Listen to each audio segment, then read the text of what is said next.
Well, welcome back. You know, a Twin Cities tax preparer loved France so much that he moved his family there back in 2012 for half a year.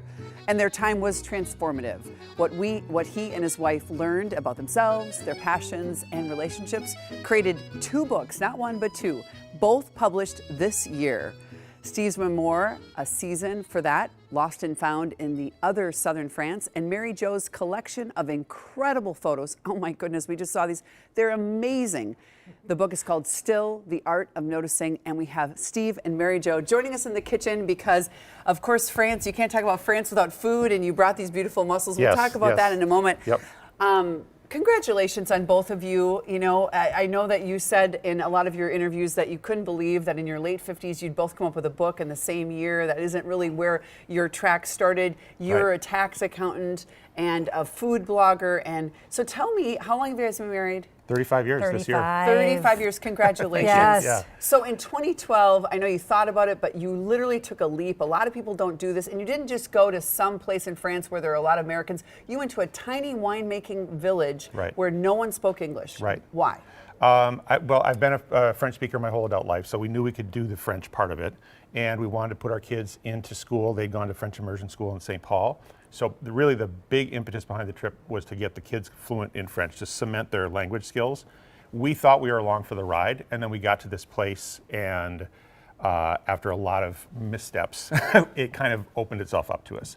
It was, you know, Mediterranean food. It was a winemaking region. I ended up picking grapes, going out in the fields with the grape picking crews. I ended up working in the village winery. In fact, we brought the wine into the Twin Cities of one of our friends from that tiny 800-person village.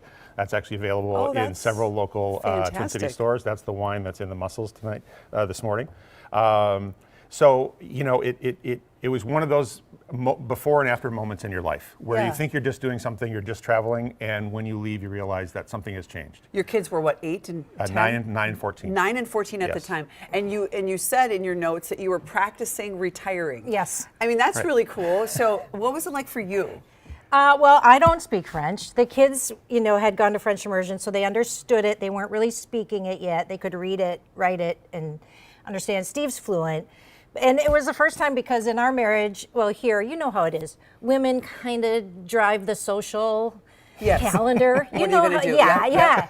And suddenly I'm there and I'm the only non-French speaker in a tiny rural village where nobody speaks English. Wow. So suddenly I'm the backseat driver, you know, like I'm in the back and reliant on him and the kids for our social interaction with the village. So it was interesting. But the idea was we were there for the first time in our adult lives, not working, not having to work. Right. And so we started these 2 projects. I started journaling, Mary Jo started taking a photo every day, and those ended up turning into kind of parallel creative careers to our more conventional careers and family life. 12 years later. And 12 years later, exactly. So correct. your book is a picture every day for how many days? 4,660. I would still be doing it, except we had a little disruption. Not a little. On October 4th, their house burned down. Yes. So they're supposed to be on the book tour. They're at a book event, and their house burns down, so she has to stop.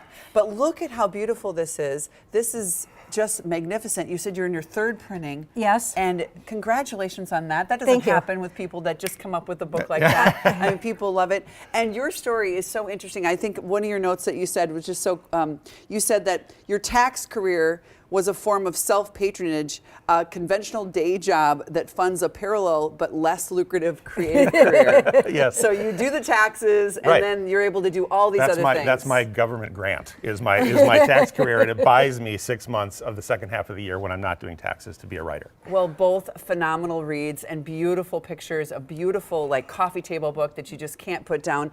And you brought these, and you were so sweet to give us the recipe because this is what you'd be eating if you were in that gorgeous little village. Tell me what the region is called again. It's called Languedoc. Languedoc. It's Mediterranean France on the west side of the Rhone from Provence. So the similar climate and location near the Mediterranean, just like Provence, but you know, less touristed, less money, a little bit more backwater and other southern France. agricultural. Other the other southern. southern The other France. The southern Spanish side, not the right. Italian side, yes. Wow. Well, there are the both of the books. Again, their house burned down, so they can't really do the tour, but the books are available, as you can see. Look at those. They're there, along with links to both books. We have a link to this fabulous recipe that he brought.